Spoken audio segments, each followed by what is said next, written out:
Well, good morning, everybody. It's Dr. Jonathan Ellerby, and yes, I'm coming in a few minutes late. It's quite remarkable. I don't know if you were with us at 10:15. We did a special message about love and diversity for the kids of Althea. But then, just as I was getting ready to review the announcements, um, the plumbing under our kitchen sink exploded and we have an electrical outlet down there and our kitchen floor is flooded. So I guess this is the joy of doing real live gatherings. I ran upstairs to help a little bit. So I'm sorry I was a few minutes late. Now, if you haven't clued in yet, I'm wearing my Pride shirt from the annual Gay Pride Parade that Althea loves to participate in. Some of you may know there is a virtual event going on right now, but we are here together uh, live to explore the importance of diversity in divinity and the divinity of diversity. I have some announcements to get through first, but please send us your little messages and greetings. Let us know you're here. Give us a little emoji, peace sign, thumbs up, hearts. Um, we're excited to have you back and to be doing this again live and online. I know that a lot of you today will actually be watching this later because you are at the live event. So to those of you that are showing up later, we love you too, and you can still post your greetings as you like. Some of the things that we want to remember today. Let's see, I'm going into my inbox. So we have a Qigong class coming up with Dr. Taraz Martinez on June 25th. That's coming up soon at 7 p.m. Registration is on Althea's class page. Lots of people loved her talk, so this is definitely worth checking out. Sue Hunt's meditation class is full, so if you were asking about that, wait for the next one. We will definitely be doing that again. We have a celebration of the project to refinish the furniture in our dining room, thanks to Riley Hall and his Boy Scout troop, and of course his family, Wayne and Emily, and the tireless Daryl Johnson. It's looking spectacular. We raised the money we needed for the supplies and then some. The tables are like brand new. The chairs are like brand new. One of these days we're going to be getting back together and you are going to be delighted. So thank you for all that. Don't forget, we have prayer partners and they are happy to receive your prayer requests. You could reply to the newsletter for that, or you can look in the thread that's going here and you'll see Rick Kitzman's email address. He is one of the coordinators of that group. What else can I tell you about? Don't forget, if you follow the newsletter or the website, you can support Althea through King Supers.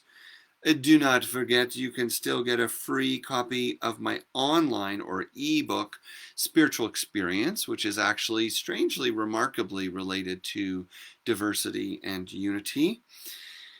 And I'm trying to think if there's anything else I should mention. I'm looking down at my notes here, so just ignore that.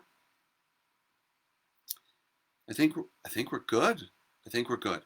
I do want to thank everyone for your completing the survey about our reopening. And we do want to acknowledge that we know that a lot of you are ready to connect and reconnect, to get together again in person. There is also a substantial number of you that feeling cautious about that, but certainly supports the community to get together if we like.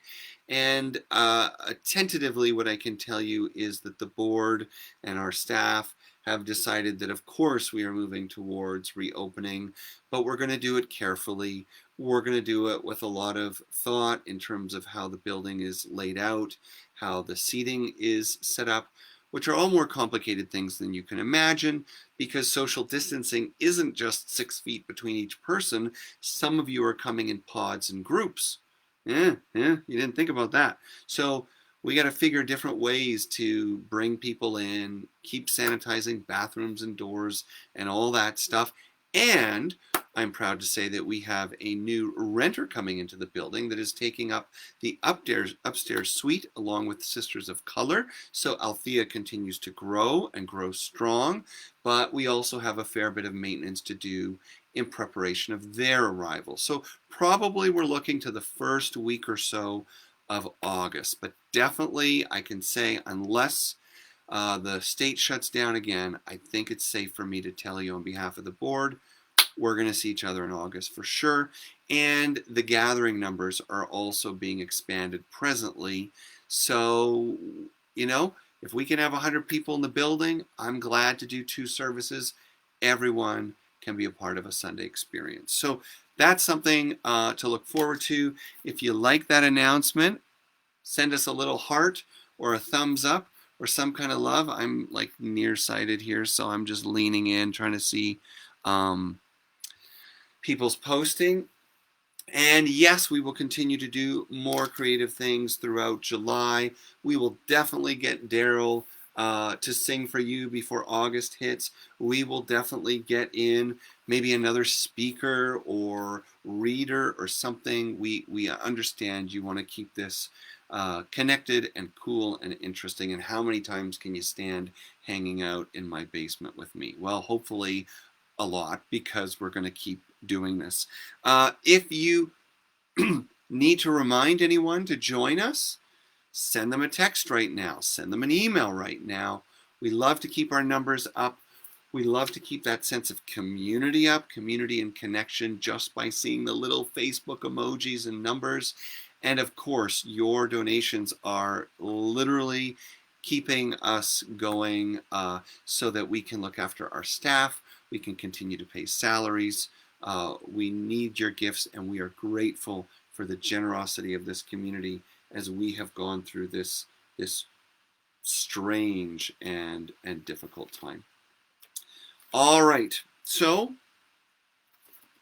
I think that's everything. I'm going to quickly look at my phone to see if I have any emergency messages from dear Susan. Special thanks to Susan, who's always behind the scenes, everything that happens at Althea, especially those online classes.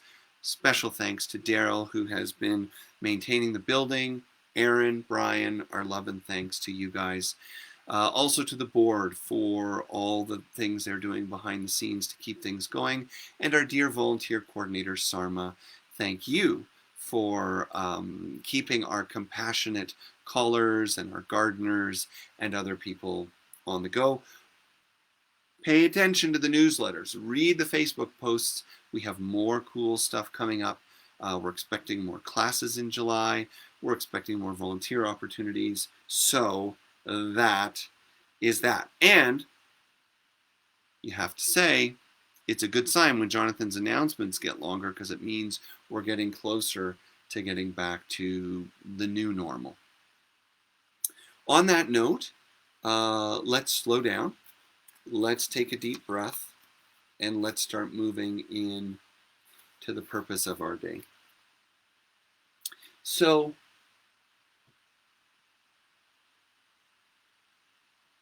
I think I'm going to start with a breath, and then let's get into some commentary. So, eyes closing, sitting comfortably but alert wherever you are.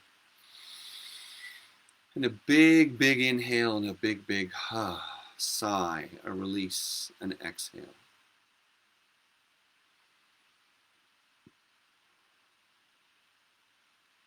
Focusing on that exhale as long as you can.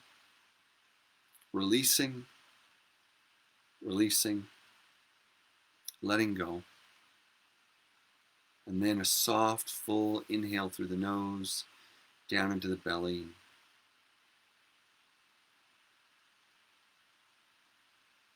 And as we come to this feeling of quiet and connection, especially when our eyes are closed and our breath is deep,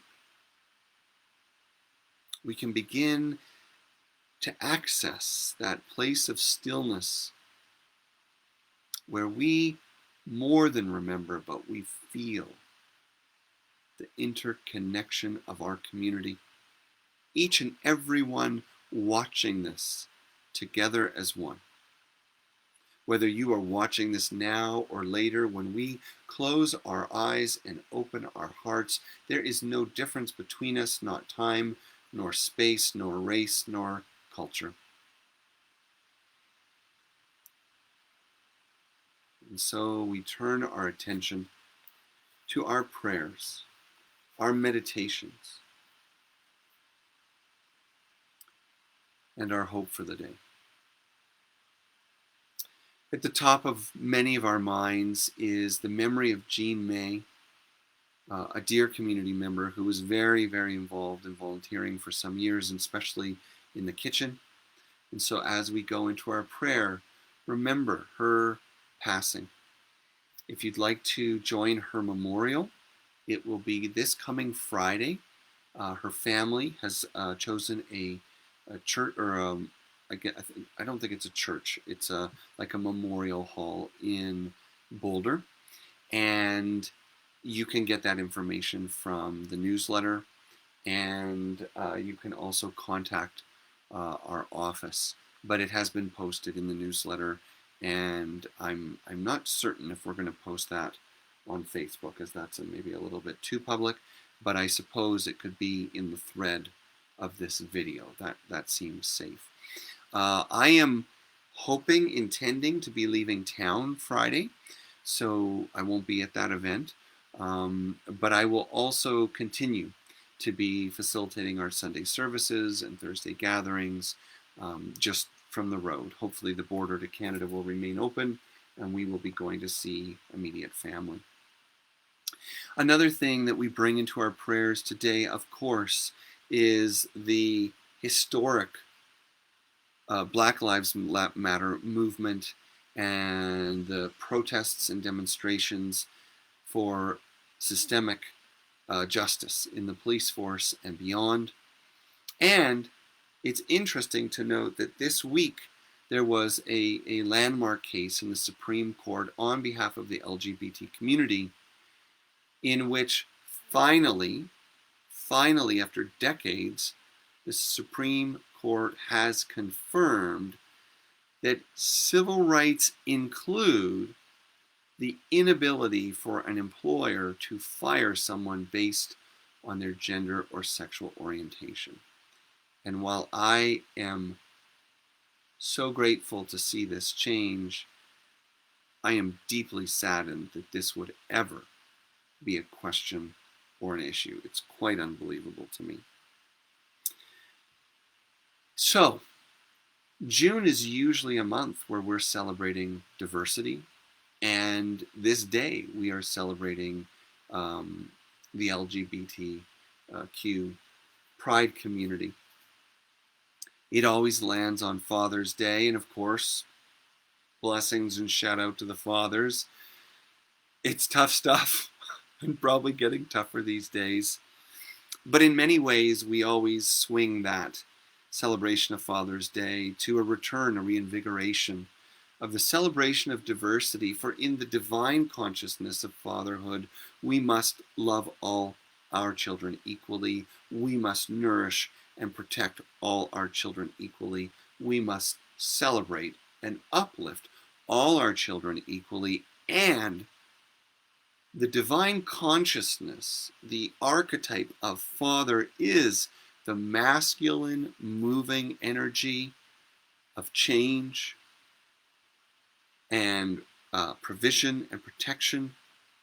And that is exactly what we must call for and extend today as we bring our hearts and prayers together in honor of pride, diversity, and the celebration of equality of all beings. So with that, let's return to a position of prayer, closing your eyes, catching your breath deeply in and deeply out. Deeply in and deeply out.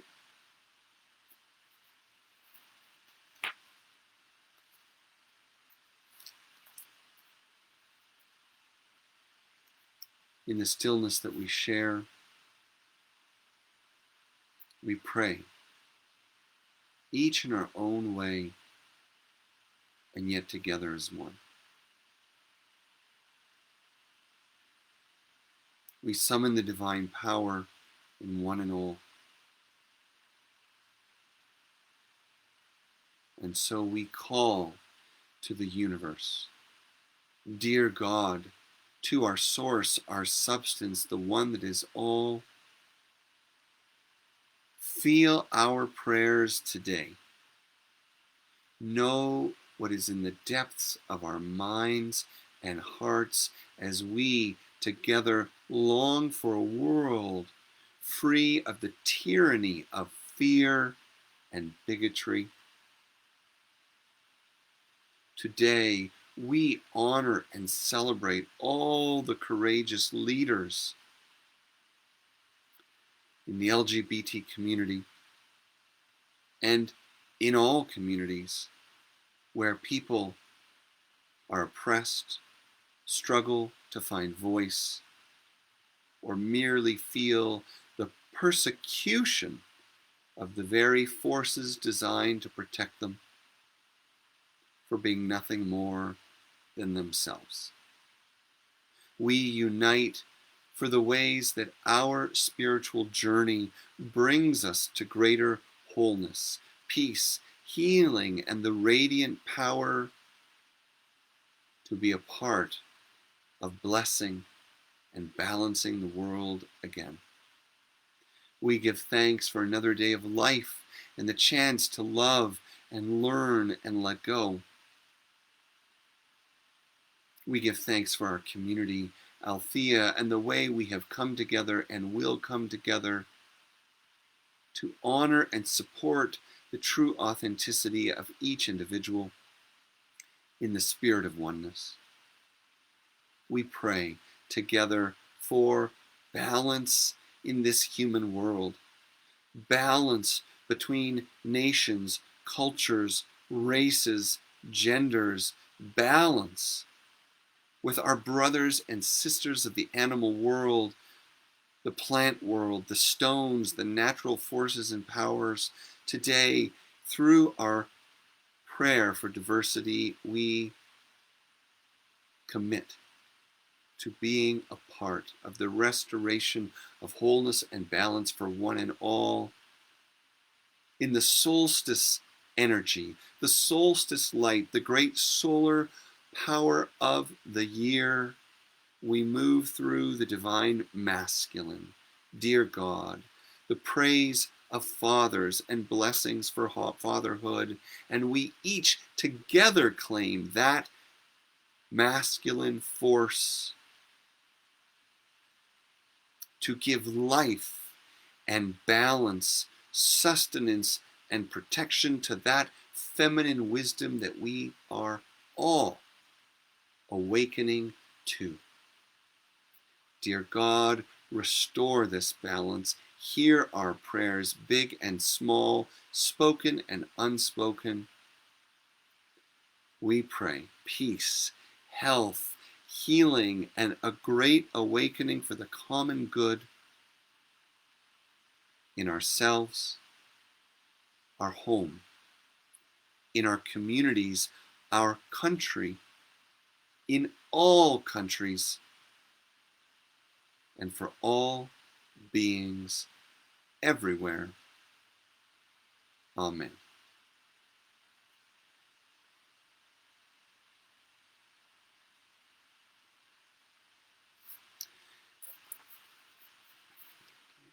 It's easy when we get into the topics of diversity to forget or overlook the significance of divinity.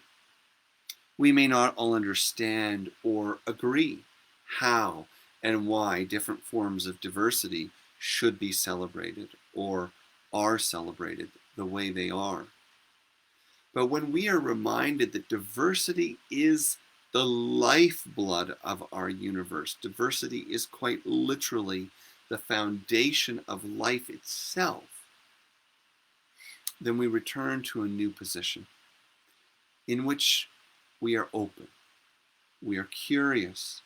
We may not always agree, but we are willing to hear and be heard. And so we affirm the oneness of all in the same breath in which we celebrate the diversity of all. There could be no better way to do this than to share in our statement of being passed from our foremothers, the foundation of our community over 130 years ago. God is all, both invisible and visible, one presence, one mind, one power is all. This one that is all is perfect life, perfect love, and perfect substance. We are individualized expressions of God and are ever one with this perfect life, perfect love, and perfect substance.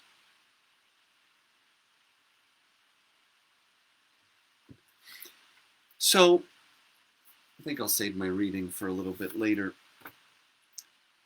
I was thinking about a story, and it's a story that I've certainly told before, and it's a story that I certainly hope you've heard before. But interestingly, it's a different spin on an old story that is critical to our message today. So, you want to hear a story? I'm going to wait because this is live, and I want to see if anyone out there is going to send me a note. How about a thumbs up? Anyone want a story? Because I can just sit here until you all hang up. No, don't hang up. Story time? Story time? Who wants a story? I see no posting. Can you lean forward?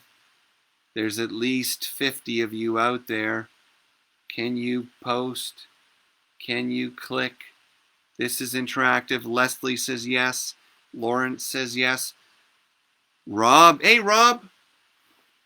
Thanks for that generous donation, Rob. Sue says yes. Oh, who says long, long time ago? Abby, Valerie, Carrie.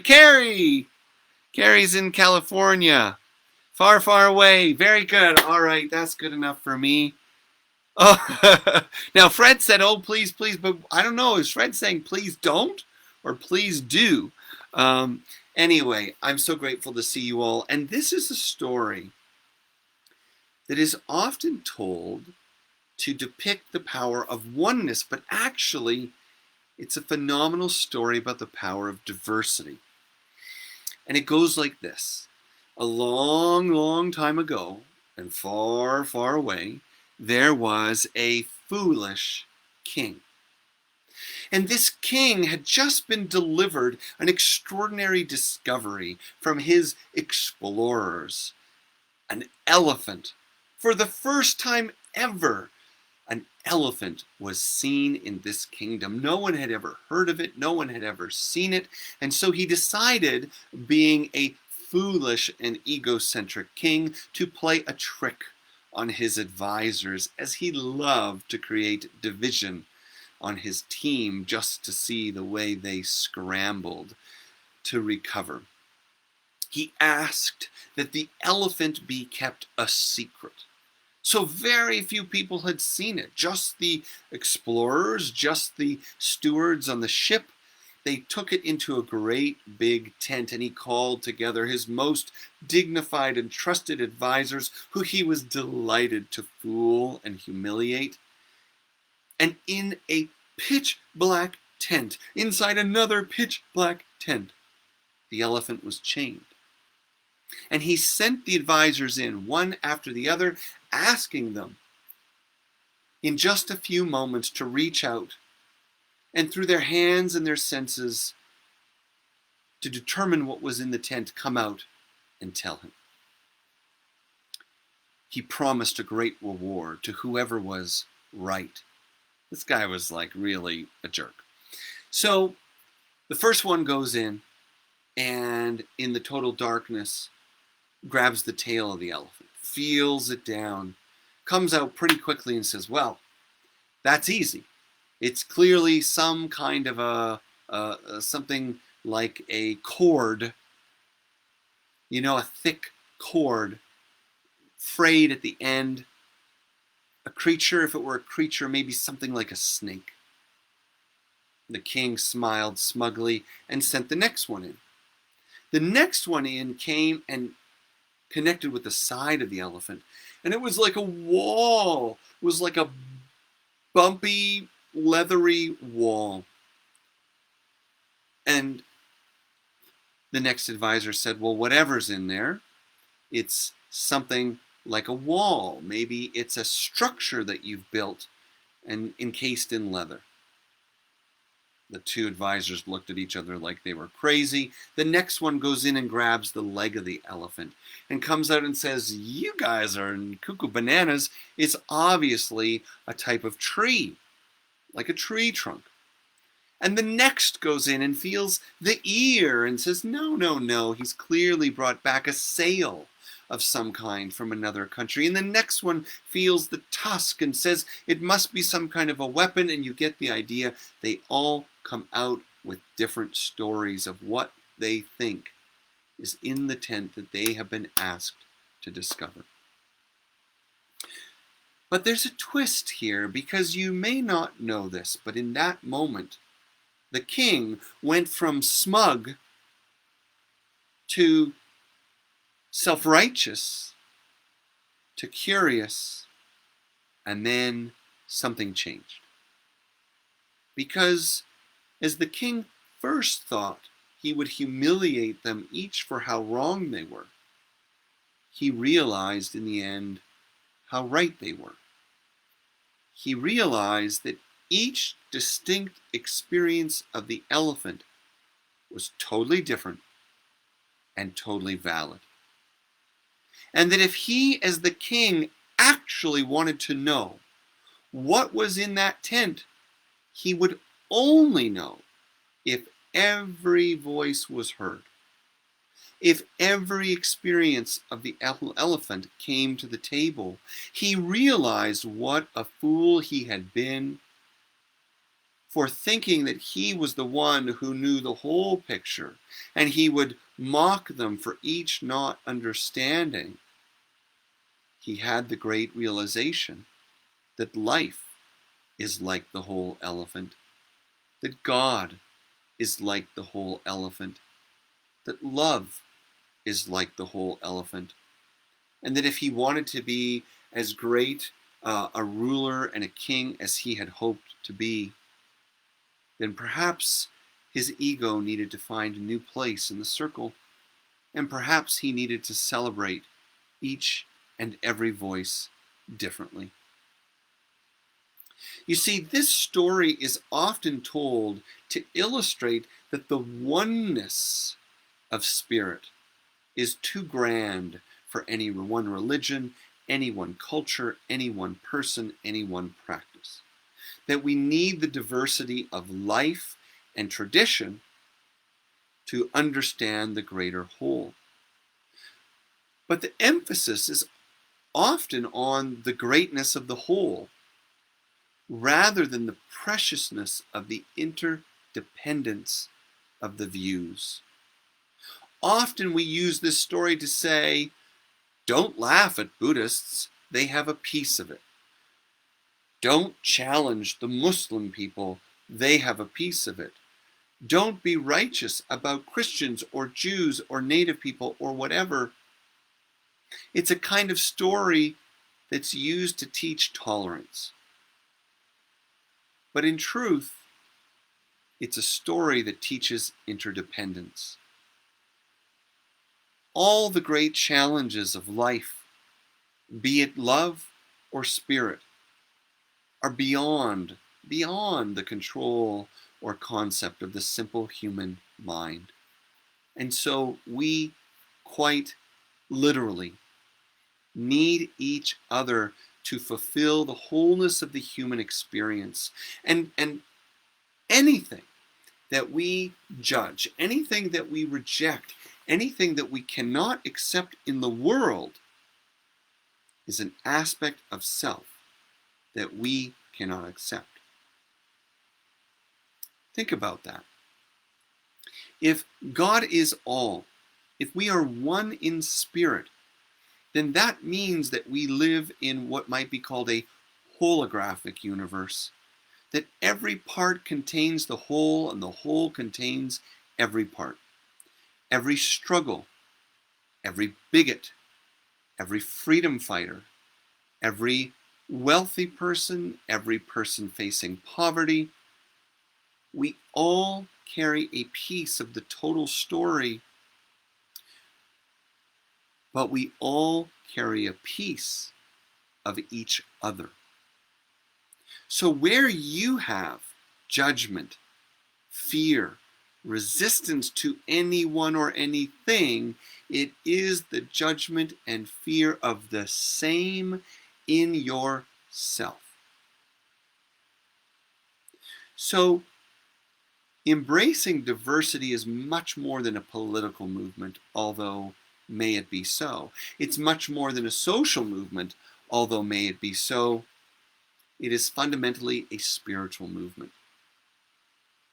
Now, when we look at the challenges that are in front of us today, the persecution of the environment, the persecution of Black people in America, of other people of color in America, the persecution of gay, lesbian, transgender, LGBT communities of all shades and kinds in our world, then we are really talking about the persecution of ourselves. We are talking about the persecution of God itself. We cannot say in one breath that God is all and all is within God, and then make any one part of it hated, judged, and that even includes those who create the hatred, those who foster the judgment. If we meet them with more hatred, more judgment, there will be no dialogue, there is no healing, there is no wholeness. We must be strong and clear in our conviction in spirit that every part of what's in front of us is playing a part in the great unfolding of consciousness and your awakening to the fullness of who you are. Anything you cannot bring into your heart, you reject in yourself.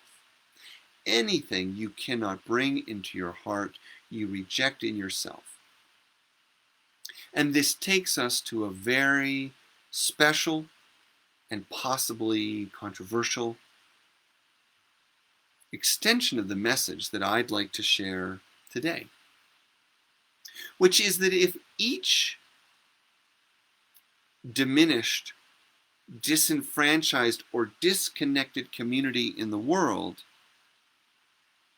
represents a different part of ourselves, Jewish people represent a part of ourselves, Black American people represent a part of ourselves, Indigenous people represent a part of ourselves, gay women represent a part of ourselves, transgender people represent a part of ourselves, political leaders represent a part of ourselves. If each one represents a distinct part of ourself, then today might be a precious and important day to question the very special significance of the gay pride movement and what people of diverse genders and diverse sexual lifestyles have faced in this country and around the world.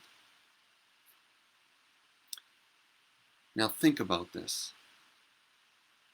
If the heart of the LGBT movement is the right to simply identify yourself for yourself authentically and love who you want to love soulfully, what are we denying in ourselves when those communities are not allowed to prosper?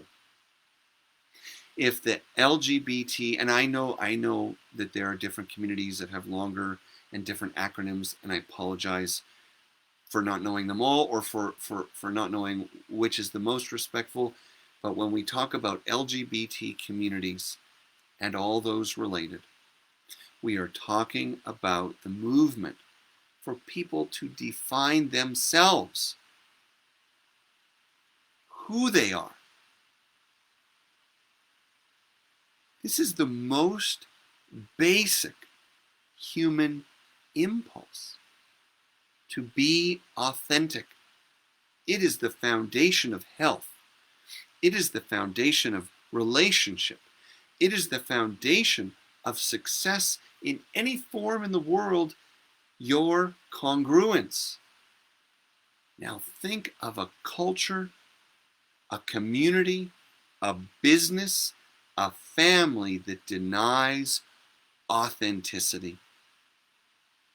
Put it in simple terms. Tim, the leader of our Mariposa program, who I'll tell you more about at the end if you don't know, he wrote, "We cannot contribute fully to make the world a better place unless we are fully authentic in our own personal lives." And every time we celebrate our Mariposa program and the different classes and workshops and discussion groups they have, I say the same thing every time. Don't think this is for other people. Don't think LGBT issues are for other people. They are for all people, because they are about authenticity. And that is the heart of spiritual maturity. That is the heart of human dignity. That is the heart of human health and well-being. What kind of a culture, community, or family makes authenticity the enemy? There's no excuse, period. And what we have learned through the George Floyd protests and the Black Lives Matter movement is that it's not enough to simply accept or tolerate or even welcome people of diverse lifestyles, genders, sexualities. We must be advocates. We must be allies, defenders. It's not enough to be not homophobic.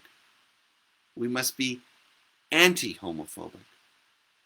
To begin the dialogues with the LGBT communities, with our friends and families and community members from that community, and ask what we can do different, what we could do better, how we together can create change.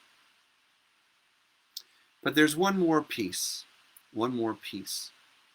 that as we recognize that God loves diversity, that diversity is divine because it is an expression of the divine, we now see the primacy, the centrality of authenticity to that issue.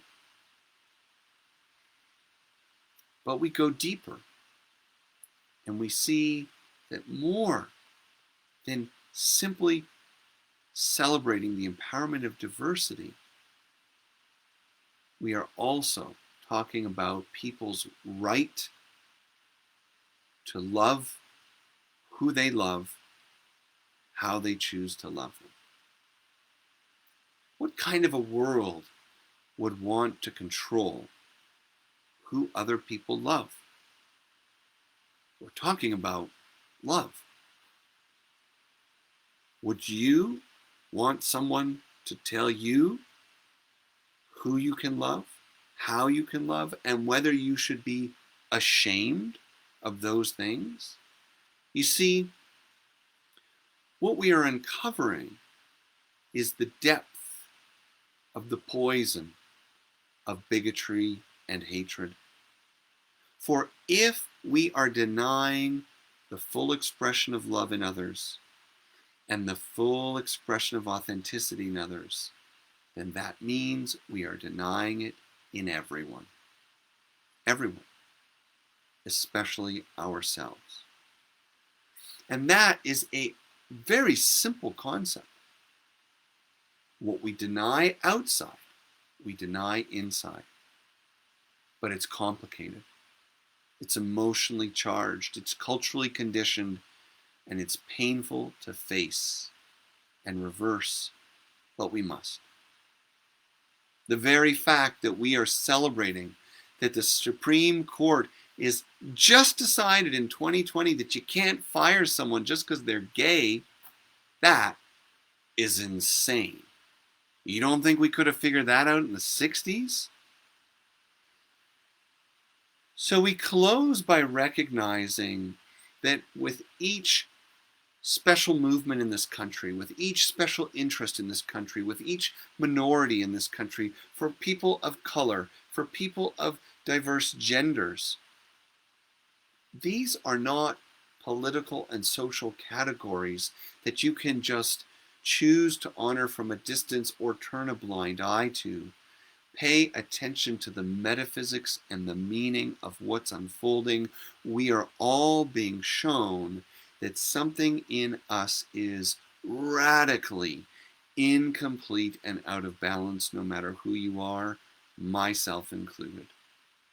Because you cannot be a product of a community or a culture that fosters the opposition of the most basic human elements, the most basic human dignities, to be authentic, to love, to be free, and find freedom in yourself. Whoever you are, from whatever community you're from, you may feel free, you may feel at peace, you may be comfortable. But I challenge you today, as I challenge myself, to say, how can I look at this differently? And how can I question the way the colonization of the world has colonized me too? I am stained with the blood that my comfort is built upon. It doesn't mean I can't find peace in life. It doesn't mean I should be ashamed of who I am. But it does mean it's time to broaden the picture. It's time to open the heart wider. It's time to hear every voice in that dark tent, what they see, what their story is, and how they are making you whole through their journey of suffering and isolation and diminishment. But that era is over. And so we close with a celebration of a great awakening. It is a time that we have prayed for and talked about for thousands of years. And there can be no doubt it is upon us. And when Jesus Christ said, "The last shall be first," it was this moment where we come to understand that those who have been most painfully persecuted in our culture will show us one and all what's missing and what it truly means to love.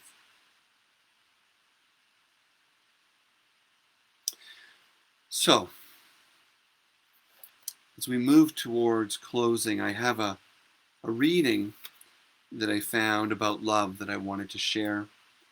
And then we can quickly review our announcements and close with a prayer. Daphne Rose Kingman wrote, "It is love that fashions us into the fullness of our being. Not our looks, not our work, not our wants, not our achievements, not our parents, not our status, not our dreams. These are all the fodder and the filler, the navigating fuels of our lives. But it is love, who we love, how we love, why we love, and that we love, which ultimately shapes us. It is love, before all and after all. in the beginning and in the end that creates us. Today, remembering this, let yourself acknowledge and remember the moments, events, and people who bring you, even momentarily, into a true experience of love, and allow the rest, the inescapable mundanities of life, like a cloud, to very quietly drift away. So, I want to thank you for being with me today again. Next week, we will be doing this from the road, and I will be in a surprise, undisclosed new location. And what I'd like to ask is, I'm pulling up the final announcements to remind you about, is if you resonate with anything in this message today, send a little note to let your friends here at Althea know that they are not alone. You can just a heart sign, a thumbs up, a peace sign. Because as we face the undoing of culture and comfort, it can be scary, it can be destabilizing, but we can do these things together. It's not a platitude. We need each other. So show your love and support. Put up your emojis, put up your hearts, send a little message here, and let everyone know that you're with that you are with them.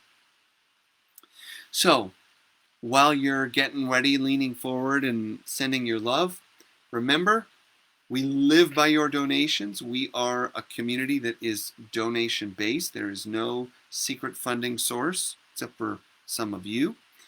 We have the Qigong class coming up with Dr. Taraz on the 25th of June at 7 p.m. Registration on our class page. The memorial for our dear friend Jean May, who we love and will miss, is this coming Friday. It is not at the Althea Center. Please take note. It is not at the Althea Center. It is at the place of her family's choosing in Boulder. That has been shared in the newsletter, and we can share. I believe that has been shared again here, and they would like people to RSVP so they can host that safely. We are looking towards a reopening event in August. We will be together then. Until then, we will continue to not only meet online live, but we will have more classes coming. We will have more volunteering opportunities coming up. We are looking for people to support the monitoring of the center, checking out the grounds, picking up trash, circling the building, and helping us to move people and things that are not looking healthy for themselves or our community away from the building. There's a lot of work to do in the month to come. So feel no trust. We are growing in strength, and this is an important time for us to come together. I'm just double checking that I haven't forgotten anything. Again, in the newsletter, you'll see you can support Althea through King Supers. Again, in the newsletter, you'll see you can get a free copy of the book Spiritual Experience. And we look forward to staying connected, very connected in the month to come. We are grateful for all your contributions. We're grateful that you come to these things, and we're also grateful to everyone who watches these things after the fact on recordings. They are on YouTube. They are in our Facebook video library. So stay tuned and please stay connected. Looks like it's time to wrap up. Let's close with a prayer. Big breath in, big breath out, and allow yourself to settle into the stillness of the moment.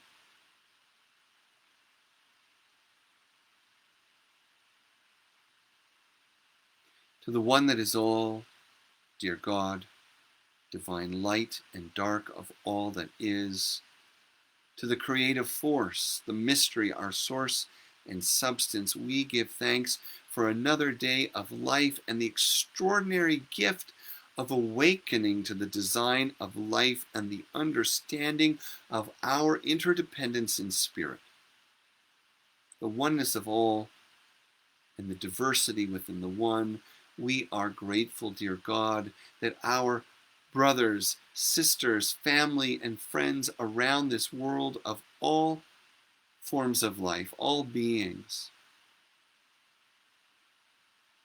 can connect and come together in the awakening that we each hold a gift for each other. We each hold a place in spirit for each other. We are a part of each other's lives and wholeness. Dear God, we are grateful for this very awareness, and give us the courage.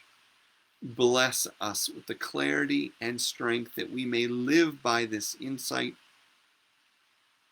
and never lose sight of the simple things, to be true to ourselves, to be proud of who and how we love, and to cherish with gratitude all the gifts we receive every day, the simplest food, the simplest shelter, the relationships that fuel and inspire us. Thank you, dear God, for all that is in our hearts, for all that is in our souls, and may we grow strong as a community to share our light and our love with the world, so that each and all may do the same.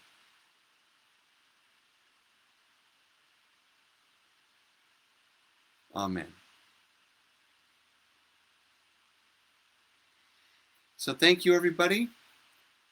If you like this, send it to your Althea friends. Make sure they check it out. I know there's a virtual Pride Parade going on today. You may want to check that out. And don't forget that we have a very special Mariposa program that supports and educates about the LGBT community. Great love and thanks to Tim Wilson for leading that. And I hope you will all continue to support those programs and all the programs that run through Althea to support the awakening of oneness in all. If you'd like more resources, go to altheacenter.org, and also be sure to send your questions and requests for support if you have something relating to pride, diversity, and the LGBT community, to Tim Wilson. He is always happy to provide support and resources, and you'll see his email noted on our website as well, and probably posted somewhere here in our theme. So thank you again and again and again. Have a beautiful day. Take care, and take care of each other. Bye-bye.